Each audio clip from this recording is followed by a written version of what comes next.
महाकारुणिक अहरत सम्यक संबुद्ध यांना मी त्रिवार वंदन करतो. महान त्यागी, प्रज्ञावंत, शीलवंत, तथागतांचा पावन पवित्र भिक्खू संघाला सुद्धा मी त्रिवार वंदन करतो. परमपूजनीय बोधिसत्व विश्वरत्न डॉक्टर बाबासाहेब आंबेडकर यांना सुद्धा मी त्रिवार वंदन करतो. आजच्या या पावन पवित्र स्थळी उपस्थित असलेल्या सर्व आदरणीय श्रद्धा संपन्न धम्म उपासक, धम्म उपासिका, धम्म बालक आणि बालिका, या धम्मदेशनेच्या पूर्वार्धामध्ये मी उपस्थित सर्व आदरणीय श्रद्धावान उपासक उपासिकांसाठी मंगल मैत्रीची कामना करतो. महाकारुणिक अहरत सम्यक संबुद्ध यांच्या जीवनामध्ये अनेक प्रकारचे प्रसंग घडले. प्रत्येक प्रसंगामध्ये महाकारुणिक अहरत सम्यक संबुद्धांनी त्या घडलेल्या प्रसंगाचा पूर्वार्ध ऐकून उत्तरार्धामध्ये त्या प्रसंगाचे सत्यामध्ये परिवर्तन केले. महाकारुणिक अहरत सम्यक संबुद्ध म्हणतात की क्रोधाला प्रेमाने जिंकता येते. महाकारुणिक अहरत सम्यक संबुद्धांच्या जीवनामध्ये हा जो घडलेला प्रसंग आहे या विषयाला अनुसरूनच आहे. क्रोधाला, हिंसेला प्रेमाने आणि करुणेने जिंकता येते. महाकारुणिक अहरत सम्यक संबुद्ध आणि अंगुलीमाल यांची ही कथा आहे. ही कथा मानवी इतिहासातील हृदय परिवर्तन आणि करुणेची सर्वात प्रभावी कथा मानली जाते. क्रूरतेचा पराकाष्ठा करणारा माणूस महाकारुणिक अहरत सम्यक संबुद्धांच्या सहवासात येऊन कसा बदलू शकतो याचे हे उत्तम उदाहरण आहे. अंगुलीमाल कोण होता आणि त्याचे सुरुवातीचे जीवन कसे होते याबद्दल जाणून घेऊया. अंगुलीमालचे खरे नाव अहिंसक होते. तो कोसल राज्याचा राजा प्रसेनजीतच्या पुरोहिताचा मुलगा होता. अहिंसक लहानपणापासूनच अतिशय हुशार, बलवान आणि आज्ञाधारक होता. जेव्हा तो तक्षशिला विद्यापीठात शिक्षण घेण्यासाठी गेला, तिथे त्याने आपल्या कुशाग्र बुद्धिमत्तेने शिक्षकांचे मन जिंकले.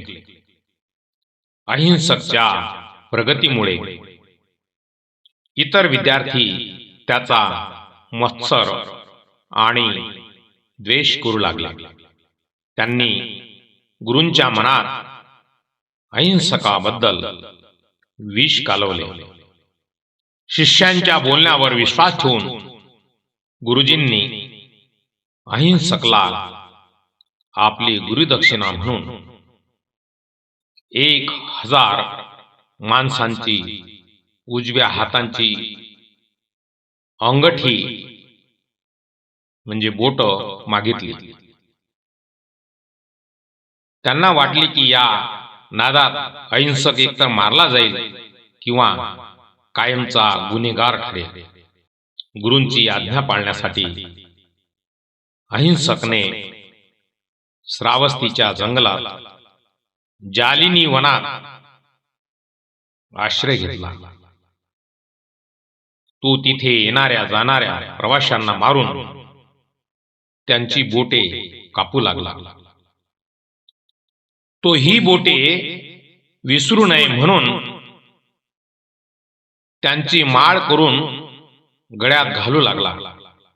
म्हणून लोक त्याला अंगुलीमाल, ज्याला अंगठ्यांची माळ आहे असा, त्याला अंगुलीमाल म्हणू लागला. त्याच्या दहशतीमुळे त्या भागातील रस्ते बंद झाले आणि खुद्द राजा प्रसेनजीतला सैन्य पाठवण्याची वेळ आली. अंगुलीमालाने 999 बोटे जमा केली होती. त्याला फक्त एका बोटाची गरज होती. योगायोगाने त्याची आई त्याला भेटायला आणि सावध करायला जंगलात निघाली होती. त्या क्षणी महाकारुणिक अहरत सम्यक संबुद्ध आपल्या करुणेपोटी अंगुलीमालला वाचवण्यासाठी तिथे पोहोचले. अंगुलीमालाने बुद्धांना लांबूनच पाहिले आणि विचार केला की आज माझी 1000 बोटांची माळ पूर्ण होईल. तो तलवार घेऊन बुद्धांच्या मागे धावू लागला. पण बुद्ध शांतपणे चालत असूनही अंगुलीमाल त्यांना पकडू शकला नाही. तो थकून गेला आणि ओरडला, थांब संन्याशा, थांब. त्यावर महाकारुणिक अहरत सम्यक संबुद्ध शांतपणे म्हणाले, मी तर थांबलो आहे, पण तू कधी थांबणार? महाकारुणिक अहरत सम्यक संबुद्धांचे हे शब्द ऐकून अंगुलीमाल गोंधळला. त्याने विचारले, तुम्ही चालत आहात आणि म्हणता थांबलो आहे. मी थांबलो आहे तरी म्हणता की तू कधी थांबणार? याचा अर्थ काय? तेव्हा महाकारुणिक अहरत सम्यक संबुद्ध म्हणाले, मी हिंसा करणे थांबवले आहे. मी अधर्मापासून थांबलो आहे. मी सर्व प्राणी मात्रांबद्दल दया आणि करुणा बाळगतो. पण तू अजूनही हिंसा करत आहेस. रक्तांचे पाट वाहत आहेत. मग सांग, नक्की कोण थांबले आहे? महाकारुणिक अहरत सम्यक संबुद्धांच्या चेहऱ्यावरील तेज आणि त्यांच्या शब्दातील सत्य यामुळे अंगुलीमालला आपल्या चुकीची जाणीव झाली. त्याने आपली तलवार फेकून दिली आणि बुद्धांच्या चरणी लोटांगण घातले. महाकारुणिक अहरत सम्यक संबुद्धांनी त्याला दीक्षा दिली आणि तो अंगुलीमाल भिक्खू झाला. तो जेव्हा भिक्षा मागण्यासाठी गावात जात असे तेव्हा लोकांनी त्याला खूप मारले, दगड मारले, पण त्याने शांतपणे सर्व सहन केले. एकदा त्याने एका स्त्रीला प्रसव वेदनेने व्याकुळ होताना पाहिले. तेव्हा महाकारुणिक अहरत सम्यक संबुद्धांच्या मार्गदर्शनानुसार त्याने सच्च क्रिया म्हणजे सत्याची शक्ती वापरली आणि त्या स्त्रीला वेदनामुक्त केले. हे आजही अंगुलीमाल सुक्त म्हणून ओळखले जाते. पुढे अंगुलीमालाने कठोर ध्यान साधना करून अहरत पद प्राप्त केले. म्हणजेच तो पूर्णपणे मुक्त आणि ज्ञानी झाला. अंगुलीमालची कथा आपल्याला शिकवते की माणूस स्वभावाने वाईट नसतो. परिस्थिती किंवा चुकीचे मार्गदर्शन त्याला वाईट बनवू शकते. धम्म आणि करुणा यामध्ये इतकी शक्ती आहे की ती सर्वात क्रूर माणसालाही शांत आणि दयाळू बनवू शकते. भूतकाळात कितीही चुका झाल्या असल्या तरी वर्तमानात घेतलेला सुधारण्याचा निर्णय माणसाचे भविष्य बदलू शकतो.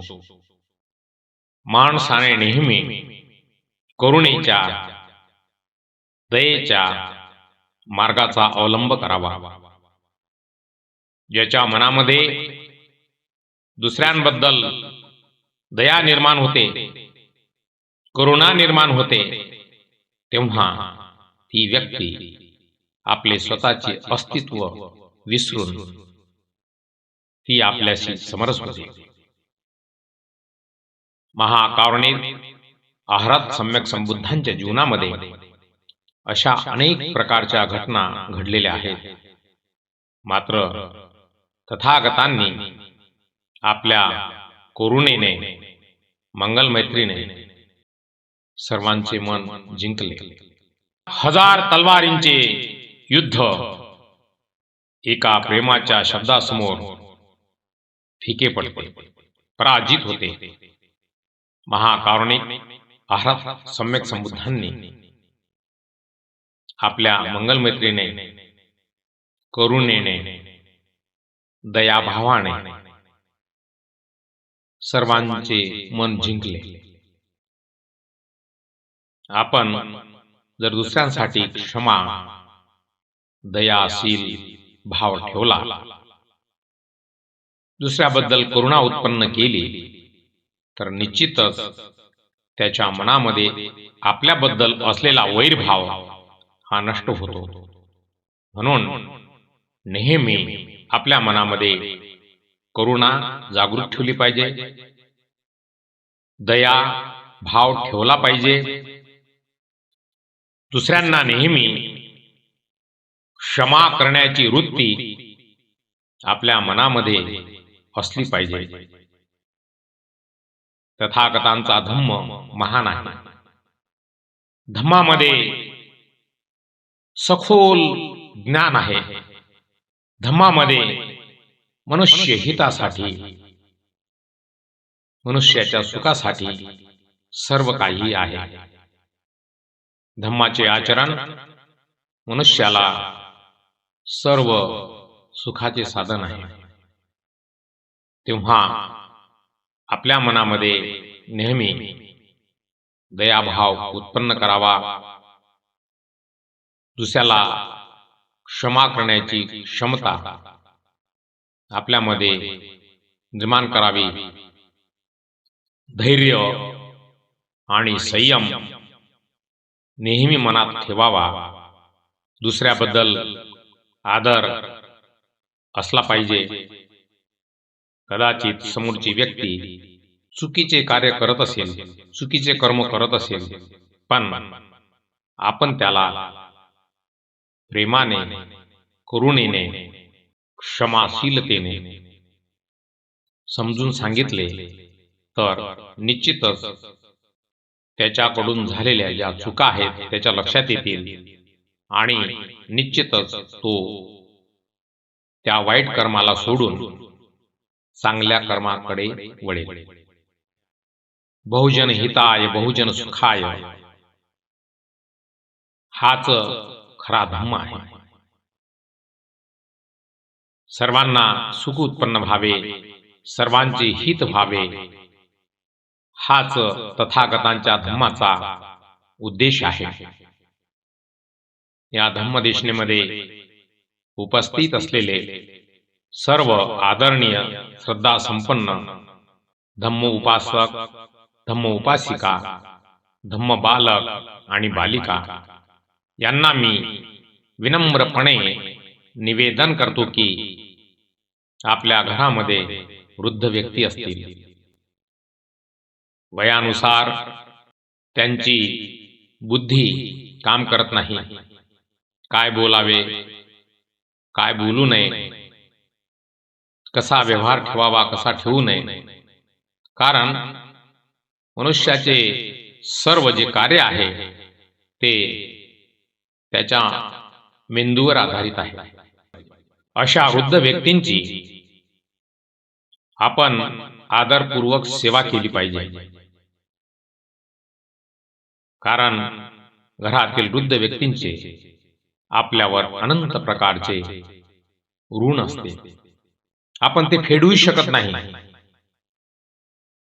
पण जेवढे शक्य होईल तेवढे ऋण फेडण्याचा प्रयत्न करावा, त्यांची सेवा करावी, त्यांच्या भोजनाची व्यवस्था, त्यांच्या आंघोळीची व्यवस्था, त्यांच्या औषधींची व्यवस्था. कारण म्हातारपण आल्या जन्मी सर्वांच्या आयुष्यामध्ये असते, तेव्हा घरातील संस्कृती ही सुखाकडे कशी जाईल, बालकांवर संस्कार कसे उत्पन्न होतील. आपण जर वृद्ध व्यक्तींची सेवा केली तर निश्चितच आपल्या घरातील जी बालक आहेत, बालिका आहेत, ते बघतील आणि तेच संस्कार त्यांच्यावर रुजू होतील आणि माता पिता, वृद्ध नातेवाईक यांची सेवा करणे हे महान पुण्याचे काम आहे, असे महाकारुणिक आहारात सम्यक संबुद्ध सांगतात. तेव्हा आपल्या घरातील, आपल्या कुटुंबातील वयोवृद्ध व्यक्तींची सेवा करणे हे आपले परम कर्तव्य आहे. भवतु सब्ब मंगलम. सर्वांचे मंगल हो, सर्वांचे कल्याण हो, सर्वांना सुख, शांती, उत्तम आरोग्य आणि दीर्घ आयुष्य प्राप्त हो. जळातील, थळातील आणि गगनातील सर्व दृश्य अदृश्य प्राण्यांवरती तथागतांच्या मंगल मैत्रीची अनुकंपा हो. सर्वांचे मंगल हो, सर्वांचे कल्याण हो, सर्वांना सुख, शांती, उत्तम स्वास्थ्य आणि दीर्घ आयुष्य प्राप्त हो.